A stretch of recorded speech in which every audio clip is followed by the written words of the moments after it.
तुहिन जी बोलिए। पार्टी शिवसेना नहीं है, इनकी पार्टी उद्धव सेना है इस बार। इन्होंने अपनी पार्टी को शिवसेना कहा, गलत कहा। इन्होंने बाला साहब ठाकरे जी के जो उद्देश्य है उनको बहुत पहले त्याग दिया था, और इसी कारणवश जो है आज इनकी पार्टी शिवसेना नहीं है, मात्र उद्धव सेना है। अरे हम ही है यहाँ, अरे यहाँ हम ही है, यहाँ पर हम ही हैं। देखिए एमएलसी चुनाव भी बहुत हद तक एक तस्वीर देंगे क्योंकि आगामी विधानसभा चुनाव महाराष्ट्र में बहुत इंटरेस्टिंग होगा ये अवधेश जी, एमएलसी चुनाव। लेकिन ये जो बात कह रहे हैं आज, देखिए आज ये मजबूरी हो गई है, मैं जैसा कहती हूँ एक सियासी मजबूरी है, आपको साथ खड़े होना है। तो वो अभी कह रहे हैं कि हम उस आपातकाल के खिलाफ, फिर हम आज के सियासी आपातकाल के भी खिलाफ। नहीं, वो तो उन्होंने कहा कि यहाँ हम ही हैं। हाँ। यही तो देवकांत बरुआ ने कहा था, India is India, India is Indira, Indira के बगैर नहीं इंडिया है। और तो उनकी भाषा हुई है। देखिए एक जो समाजवादी और बाकी भूल रहे हैं कि सरकार ने भले अभी सुचरिता देश में जितने आपातकाल विरोध के आंदोलनकारी हैं, हर वर्ष 25 जून को कम से कम देश में 50 से 100 कार्यक्रम होते हैं। विपक्ष की सरकारें, मुलायम सिंह को मैंने ऐसे कम से कम अपने जीवन में 10 बार उस कार्यक्रम में भाग लेते हुए देखा है। आज भी उत्तर प्रदेश के अलग अलग जिलों में 25 जून को आपातकाल विरोधी काला दिवस मनाया जाता है, जिसमें समाजवादी पार्टी बाकी पार्टियां भाग लेती है। बिहार में मनाया जाता है, मध्य प्रदेश में मनाया जाता है, राजस्थान में मनाया जाता है, गुजरात में, सब जगह मनाए जाते हैं। मुझे तो यह ध्यान नहीं था, मैं स्वयं उन कार्यक्रमों में भाग लेता रहा हूं। और 5 जून को जेपी के संपूर्ण क्रांति दिवस पर भी अलग अलग कार्यक्रम होते हैं, दिल्ली में भी होते हैं, बाहर में होते हैं, उसमें सभी भाग लेते हैं। तो आप जब कर रहे हैं तो वो तो सही है, 25 जून को मनाओ काला दिवस, लोकतंत्र का काला दिवस। तो अब अगर सरकार ने उसको घोषित कर दिया तो वो गलत हो गया। अब ये नए समाजवादी, जैसे राहुल गांधी नए कम्युनिस्ट हैं, नए मार्क्सवादी हैं, वैसे ही अनुराग भदौरिया और इस टाइप के नए समाजवादी हैं जिनका समाजवाद अजीब है। कांग्रेस के दबाव में, कांग्रेस के आतंक में समाजवादियों के विरुद्ध जो प्रहार करने वाला, अरे सुनिए, राजनारायण के पक्ष में ही फैसला देने के बाद आपातकाल लगा था। समाजवादी यह ध्यान रखे, आपकी पार्टी के राजनारायण जी को वहां लोगों ने मारा था, उनके पैर तोड़े थे, हाथ तोड़ दिए थे, सिर तोड़ दिए थे। ठीक है। मैं एक बार अवधेश जी, मैं एक बार सुन लीजिए। मैं एक बार जरा जनता का एक व्यू पॉइंट लेना चाह रही हूँ। अनुराग जी आपके पास आ रही हूँ, मैं ब्रिजमोहन जी के पास पहले जाऊंगी, लेकिन एक बार जरा सुनवाना चाहती हूँ कि जनता क्या कह रही है। ये इमरजेंसी को लेकर जो एक संविधान हत्या दिवस का ऐलान किया है, उसके बारे में क्या कह रही है, जरा सुन लेते जल्दी से।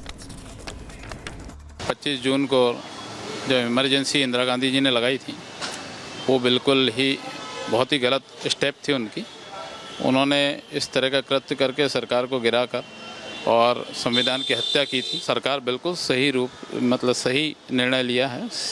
25 जून को संविधान की हत्या दिवस मनाना बिल्कुल उचित है। देखिए, मैं तो ये जानता हूँ कि 25 जून को जो इंदिरा गांधी ने जिस प्रकार से इमरजेंसी लगा के लोगों को जेलों में ठूसा था, है ना, और वो याददाश्त दिन है।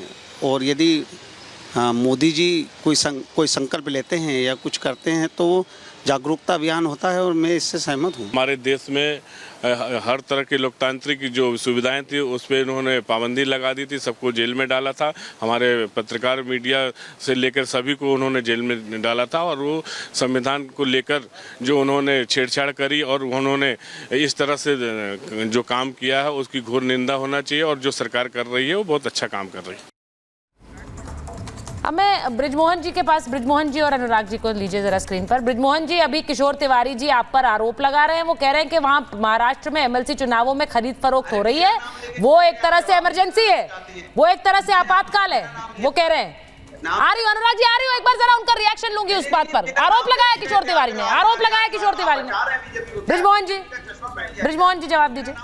ब्रिजमोहन जी का ऑडियो नहीं आ रहा। जहाँ तक देखिए, जहाँ तक मुझे मालूम है, महाराष्ट्र में अभी एमएलसी के चुनाव में बहुत ही निष्पक्षता के साथ हर विधायक ने अपने अपने मत का उपयोग किया है। और ये मैं सोचता हूँ, ये आरोप लगाना बिल्कुल गलत है कि किसी प्रकार की खरीद फरोख्त हुई है, क्योंकि सारे लॉ मेकर से सब लोग कानून को बेहतर तरीके से जानते हैं। मैं इस बात से पूरी तौर से असहमत हूँ। लेकिन मैं इमरजेंसी के बारे में एक बात जरूर कहना चाहता हूँ कि जिस समय इमरजेंसी लगाई गई थी उस समय देश के हालात ऐसे नहीं थे कि उसको इमरजेंसी की ज़रूरत थी। लेकिन अपने अधिकार के लिए, अपनी सत्ता को बनाए रखने के लिए जिस तरह से उस समय कांग्रेस की सरकार ने इमरजेंसी लगाई थी, उसका विरोध हिंदुस्तान में तो हुआ ही था, हिंदुस्तान के अलावा विदेशों में भी उसकी बहुत भर्त्सना हुई थी। और यही कारण है कि जब कांग्रेस ने उस पर माफ़ी भी मांगी है, अगर उन्होंने कोई काम गलत नहीं किया था तो कांग्रेस के नेतृत्व ने माफ़ी क्यों मांगी देश से? इसलिए माफ़ी मांगी थी कि उन्होंने संविधान की अनदेखी करके, संविधान को अलमारी में बंद करके वो सारे काम किए थे जिसकी ज़रूरत नहीं थी। और इसी बात को अगर जनता के बीच में रखा जाता है, यदि इस बात को जनता के बीच में बताया जाता है, तो मैं सोचता हूँ ये बिल्कुल एक सही कदम है। जहाँ तक जयराम जी बोल रहे हैं कि हम इसको मोदी मुक्ति के रूप में मनाएंगे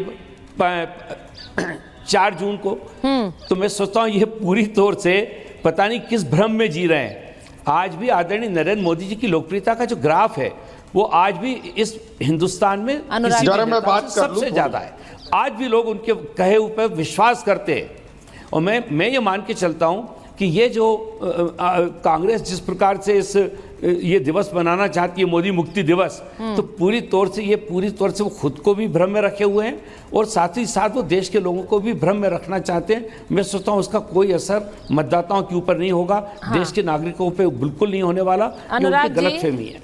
अनुराग जी, जो बात ब्रिजमोहन जी ने कही, उन्होंने कहा कि अगर वो गलत नहीं था तो फिर माफी क्यों मांगी गई? ये क्यों कहा गया कि इट वाज अ मिस्टेक, बहुत बड़ी गलती थी कांग्रेस की इमरजेंसी?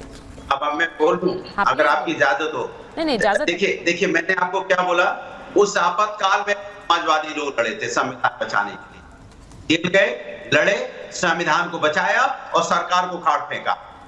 आज आपातकाल, अघोषित आपातकाल है, आज भी लड़ रहे हैं, आज भी सरकार को खाड़ फेंका है। हार गई है सरकार, किसी तरह से अपना बैसाखी पे टिकी हुई है, आने वाले दिनों में सरकार को खोजे नहीं। तो अपना क्यों? क्योंकि ये लोगों ने भी, अब फिर आप बीच में टोक पड़े। अब आप इतना परेशान हो जाते हैं बीजेपी की बुराई सुन के, क्यों परेशान मत होइए ना, मैं तो राष्ट्र की बात कर रहा हूँ। मैंने कहा था कि किसी की बुराई और अच्छाई से फर्क नहीं पड़ रहा है, मुद्दों की बात कर रहे हैं। सुन लीजिए, भारतीय जनता पार्टी आज क्या है, आज मुद्दे क्या हैं? आज मुद्दे तो अलग है ना, जिन मुद्दों पर हम लड़ाई लड़ रहे हैं। 75 में हम लड़ाई लड़े थे। जिन मुद्दों पर आप बोल रहे हैं देश में वही मुद्दे हैं, बाकी कोई मुद्दा नहीं। अनुराग जी, ये बिल्कुल सही है। जो आप बोलते हैं वो बिल्कुल मुद्दे की बात है, जो बाकी लोग बोलते हैं वो बेकार बात है। ये तो सबको समझ आ गया डिबेट में अभी तक। आपको तनख्वाह मिल रही है, जिनको नहीं नौकरी मिल रही है उनके घर में जाके देखिए, तब आपको एहसास होगा कि मुद्दा क्या है। मैंने ये कहा कि बेरोजगारी मुद्दा नहीं है, मैंने ये कब बोला कि बेरोजगारी मुद्दा नहीं है? लेकिन जिस मुद्दे पर बात होती है आप उसे छोड़कर बाकी सब मुद्दों पर बात करते हैं। ये तो आपकी भी दिक्कत है ना अनुराग जी, जिस मुद्दे पर बात होती है उसे छोड़कर बाकी सब मुद्दों पर आप बात करेंगे। मैंने इसीलिए नेताजी का हवाला दिया। आप नेताजी का हवाला भी काम नहीं करता आप पर। नेताजी की बात कर रहा हूँ, आप जबरदस्ती नेताजी। अरे मैं बोल रहा हूँ, क्या बोलोगे? आप तो बीजेपी की चापलूसी कर रही हैं। सर आप मुझे बोलने नहीं दे रही हैं।